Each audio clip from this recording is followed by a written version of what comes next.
reconcile some of these. I don't think some of these can be reconciled, but think about what he said. There are no contradictions in the Quran. Let's look at a few difficulties, and surely one of these would qualify as a contradiction, if not all of them. How long did it take Allah to create the universe? Simple question, but according to Surah 754, it took 6 days. According to 2559, it took 8 days. Well, that poses a very important question. The Quran says the heavens and the earth were created in 6 days. When Surah Fussilat it says 8 days. Isn't there contradiction, and also contradiction with the Big Bang Theory? I do agree with you, brother. The Quran says in several places that the heavens and the earth were created in 6 days. In several places. In Surah Araf, chapter 7, verse number 54. In Surah Yunus, chapter 10, verse number 3. In Surah Hud, chapter 11, verse number 7. In Surah Furqan, chapter 25, verse number 59. In Surah Sajda, chapter 32, verse number 4. In Surah Hadith, chapter 57, verse number 4. In several places, the Quran says the heavens and the earth were created in 6 days. It's not the earthly days. It is ayams, very long periods, which scientists have got no objection to.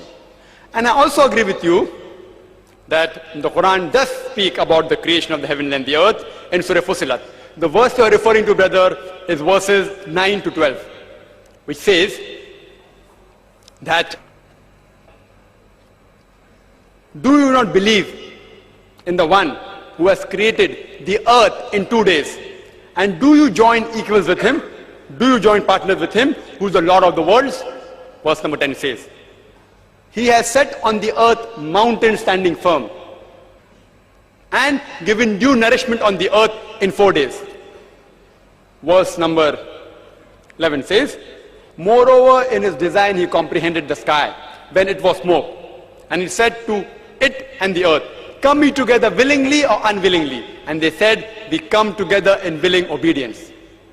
This he did in 2 days.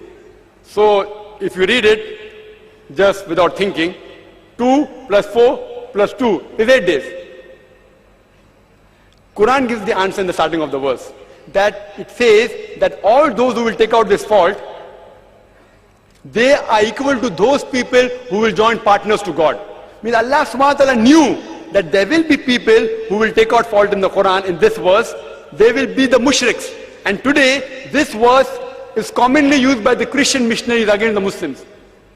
If you go around, I've been traveling in the world, this question was posed to me even there. The Christian missionaries, they pose this question. Quran says, it predicts that people will ask about this question. And these people will be those who associate partners with God. Let's analyze. The first 2 verses, that is Surah Fussilat, chapter 41, verse 9 and 10, says that the earth was created in 2 days. And then mountains were set on it, and nourishment was given in due proportion in 4 days. So it says 2 days the earth was formed, mountains were set on it afterwards. In 4 days, total comes to 6 days. Then verse number 11 starts with the Arabic word summa. Now the Arabic word summa can be translated in 3 different ways. One is then, one is moreover, and the other is simultaneously. I do know that many translations have translated the Arabic word summa as then. If you translate summa as then there is a contradiction. It says then the heavens were made in 2 days. That means 2 plus 4 plus 2 is equal to 8 days.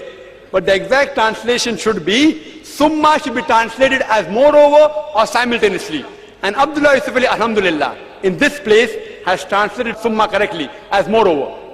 So if you translate summa as moreover or simultaneously, it will mean that when the earth and the mountains were created in 6 days, simultaneously the heavens were created in 2 days.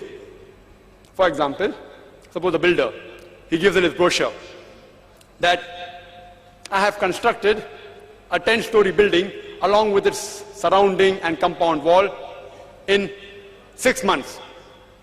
When a person wants to buy a flat in that building, he goes to the builder and he asks for more detail. So the builder says, it took me 2 months to make the basement of the building and another 4 months to make the 10-story. And while I was building the basement and the story, I simultaneously built the compound wall and the surrounding in 2 months. It's possible. So then he's not contradicting. Total comes to, yes, 6 months. So similarly, when Surah Fussilat chapter 41 verse number 9 to 12, it says that while the earth was created along with the mountain in 6 days, simultaneously the heavens was created in 2 days. There's no contradiction. And similarly, if you take then, it contradicts with science. Because earth was created first, then were created the mountains. It's contradicting. Similarly, Quran speaks in Surah Baqarah chapter 2. Verse 29, that Allah made the earth, summa the heavens. But unfortunately here, Abdul Yusuf Ali has translated summa wrongly as then. In verse 29 of Surah Baqarah chapter 2, he translates summa as then. Allah created the earth and then the heaven. Then there's a contradiction. Even here, summa should be translated as moreover or simultaneously. If it's translated simultaneously, then it's not a contradiction. Because the Big Bang theory tells us that the earth and the heavens were created simultaneously. No wonder in the Quran says in many places, we created the heavens and the earth. In other places it says, we created the earth and the heavens. Giving evidence to the verse of the Quran of Surah Al-Anbiya chapter 21 verse number 30, it says, أَوَلَمْ يَرَى الَّذِينَ كَفَرُوا أَنَّ السَّمَاوَاتِ وَالْأَرْضَ كَانَتْ رَتْقًا فَفَتَقْنَاهُمَا. That do not the unbelievers see that the heavens and the earth were joined together and we clove them asunder.